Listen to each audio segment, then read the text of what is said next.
Hello, xin chào tất cả các bạn đã đến với video tiếp theo của mình. Ở video lần trước mình đã chia sẻ cho các bạn qua về cách ngắm lỗ ảo như thế nào. Thì ở video lần này mình sẽ chia sẻ cho các bạn chi tiết cách ngắm đó. Và ở video ngày hôm nay thì mình sẽ chia sẻ cho các bạn phương pháp là xẻ lỗ ảo. Bây giờ các bạn hãy theo dõi video của mình để biết thêm chi tiết.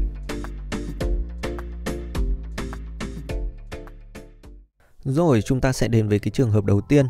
Bi số 3 nằm ở vị trí gần sát băng. Và chúng ta phải đánh bi số 3 làm sao nó vào cái lỗ cuối ở góc màn hình bên tay trái của chúng ta. Rồi bây giờ các bạn xem mình đánh nhé. Đánh bi số 3 vào lỗ. Theo mình nghĩ thì cái cú này ai cũng có thể đánh được.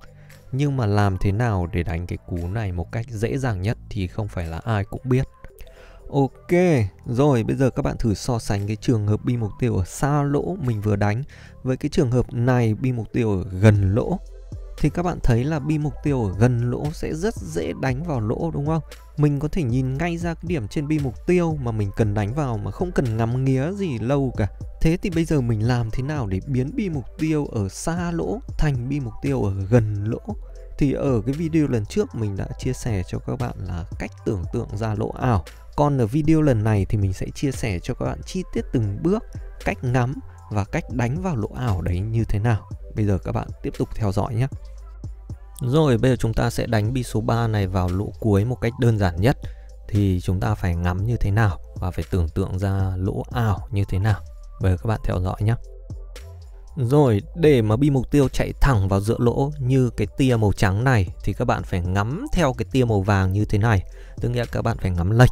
Thì khi các bạn đánh vào bi mục tiêu thì bi mục tiêu nó mới có thể chạy thẳng được theo cái đường màu trắng như thế kia. Sau khi xác định được cái đường ngắm rồi thì chúng ta sẽ kéo gậy gần về vị trí bi mục tiêu. Và đây là cái vị trí mà cái lỗ ảo mình cần xác định. Bây giờ các bạn thấy là khoảng cách từ bi mục tiêu đến lỗ ảo rất là gần. Thì bây giờ các bạn có thể xác định một cách dễ dàng là mình phải đánh vào vị trí nào trên bi mục tiêu. Sau khi mà các bạn đã xác định được mình phải đánh vào vị trí nào trên bi mục tiêu thì các bạn sẽ giữ gậy nguyên và từ từ đi ra vị trí bi cái. Sau khi đi ra vị trí bi cái rồi thì các bạn cũng nhìn được là từ vị trí bi mục tiêu đến cái lỗ ảo nó cũng rất là dễ dàng để mà xác định, so với là từ vị trí bi mục tiêu đến cái lỗ thật kia rất là xa thì rất là khó xác định. Thì bây giờ mình chỉ xác định đến cái lỗ ảo gần thôi. Sau khi các bạn xác định thêm một lần nữa thì bắt đầu chúng ta sẽ cúi xuống và thực hiện cái cú đánh này. Và chúng ta sẽ cảm thấy là cái bi số 3 này nó chẳng khác gì là cái bi số 3 nó đang ở gần cửa lỗ cả. Cái cách đánh này thì sẽ làm cho mình giảm cái sự căng thẳng là mình phải đánh cái bi rất là xa, bi rất là khó. Và mình tưởng tượng là cái bi này đã gần cửa lỗ rồi thì làm gì có thể mà đánh trượt được nữa. Các bạn thử nhé. Rồi bây giờ chúng ta sẽ thử lại cú đánh với bi số 6 này. Đường bi vào lỗ, lệch sang trái một chút, kéo về. Đây là đường ngắm và đây cũng là lỗ ảo. Chạy ra vị trí bi cái và chúng ta sẽ xác định một lần nữa và cúi xuống đánh. Từ vị trí bi mục tiêu đến lỗ ảo rất là gần, nên là chúng ta sẽ xác định rất là dễ dàng được cái vị trí mà mình cần đánh vào bi mục tiêu. Đấy, các bạn thấy đơn giản không? Bi số 9 này cũng vậy thôi. Rồi, đường vào lỗ là đây. Còn đường ngắm là phải lệch sang bên trái một chút. Đấy, bởi vì khi chúng ta đánh vào bi số 9 thì bi số 9 nó sẽ có xu hướng nó chạy lên trên. Rồi, xác định được cái lỗ ảo đây rồi. Chạy ra bi cái. Và chúng ta lại xác định một lần nữa đánh vào đâu để bi số 9 chạy vào cái lỗ ảo này.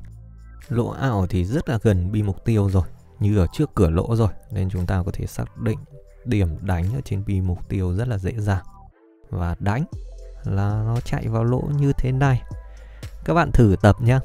Mình thấy là cái phương pháp này rất là thú vị luôn. Rồi, chúng ta lúc đầu thì chúng ta sẽ tập những cái bi dễ thôi.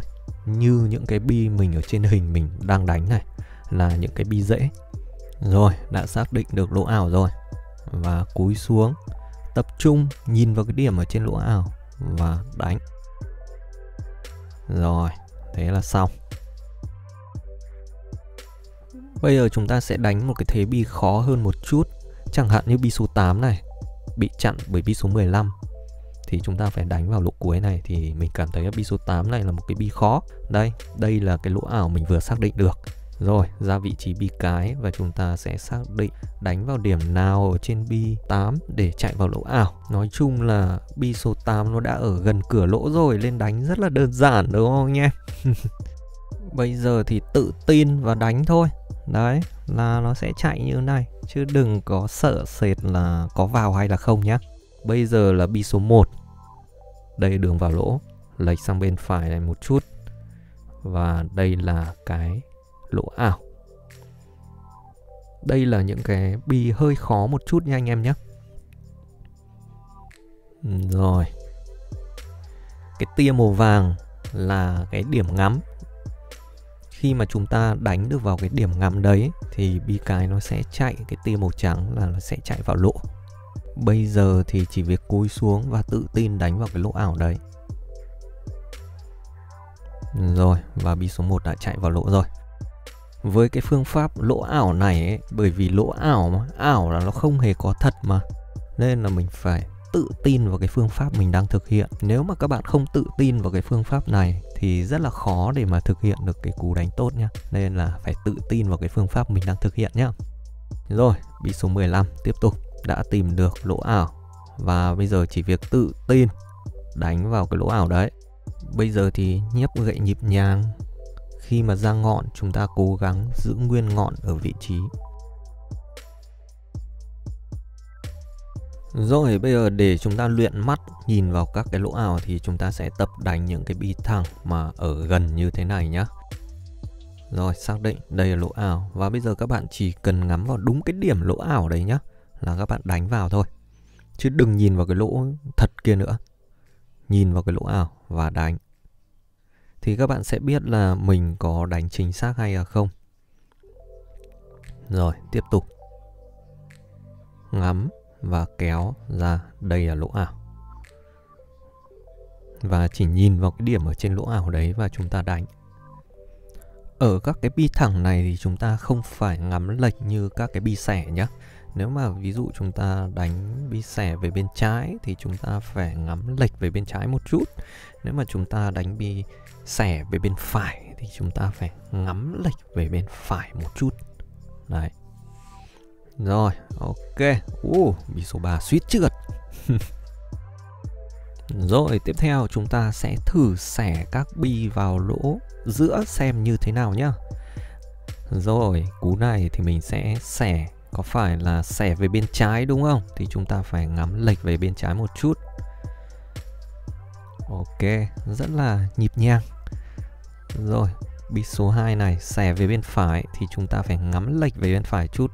Đây là lỗ ảo, đi ra vị trí cái. Xác định được rồi.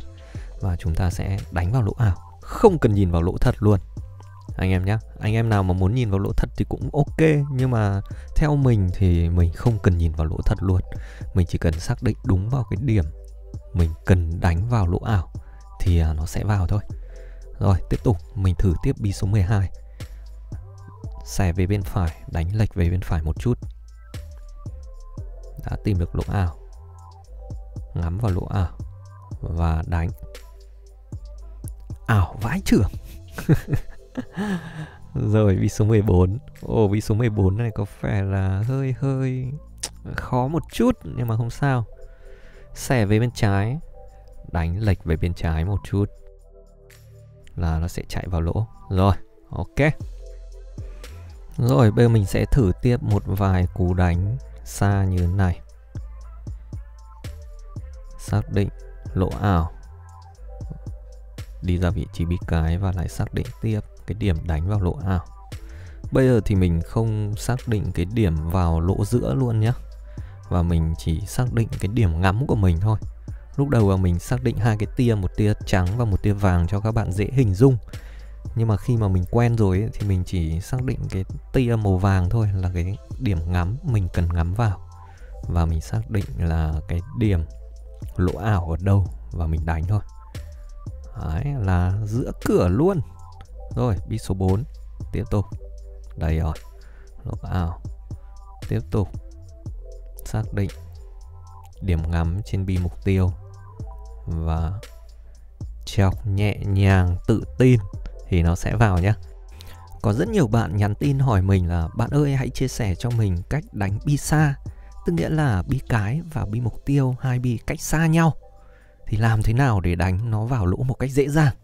Thì mình xin tư vấn cho các bạn hỏi những cái câu hỏi như này. Thì là các bạn đừng tập những cái bi xa như thế, sẽ rất là khó, rất là mất thời gian. Các bạn hãy tập những cái bi mà nó khoảng cách nó gần như này, những cái bi mà chúng ta có thể đánh được vào như này, và chúng ta làm nào đánh cho nó dễ dàng hơn, đánh cho nó chuẩn xác hơn. Ví dụ như mình như này thì bi mục tiêu nó xa lỗ như này thì mình cảm thấy cũng là rất là khó rồi. Thế thì làm sao mà mình còn tập những cái bi mà nó khó hơn làm gì nữa, mà các bạn hãy tập làm sao mà các bạn điều bóng, tư duy, suy nghĩ như nào để chúng ta điều bóng cho bi mục tiêu và bi cái nó vào gần nhau hơn thì chúng ta sẽ đánh dễ hơn. Khi mà bi mục tiêu và bi cái nó vào gần nhau hơn mà bi mục tiêu nó ở vị trí xa thì chúng ta lại có phương pháp là ngắm lỗ ảo, thì nó lại thu hẹp không gian khoảng cách vào, thì coi như là chúng ta đang đánh cái bi nó ở gần cửa lỗ rồi. Thì có phải là đơn giản hơn không? Nên tốt nhất là không tập những bi xa mà hãy tập điều cái về gần để chúng ta đánh vào lỗ một cách dễ dàng hơn nhé. Ok, mình nghĩ là sau khi xem đến đây thì các bạn đã hiểu cực kỳ rõ ràng là làm thế nào để chúng ta đánh được vào lỗ ảo, cách xác định lỗ ảo như thế nào, cách ngắm lỗ ảo như thế nào. Và bây giờ thì các bạn chỉ việc là tập luyện thôi. Rồi, các bạn thấy video này hay thì hãy giúp mình chia sẻ video này cho nhiều người khác cùng xem nhé. Mình sắp đạt được 100.000 cá sub rồi, tức nghĩa sắp đạt được nút bạc rồi. Còn 10.000 nữa thôi, các bạn cố gắng giúp mình chia sẻ video để mình nhanh đạt được cái nút bạc đấy nhá. Xin cảm ơn các bạn và hẹn gặp lại các bạn ở những video tiếp theo. Xin chào và hẹn gặp lại.